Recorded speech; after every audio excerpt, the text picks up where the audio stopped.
but then at the end of the day, we play the sport that we love, so we communicate, so teamwork talaga, teamwork. We would like to thank si syempre PLDT Homeowner. Alyssa Valdez. Ay nananatiling nakalapat ang kanyang mga paa sa lupa. But of course, yung mga lupa. High school pa. Yes.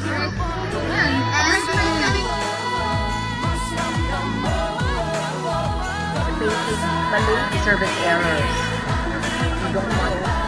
Going out of bounds, Pilipinas on the board at the 6 It cost them $64 to watch it. Imagine that's mga 400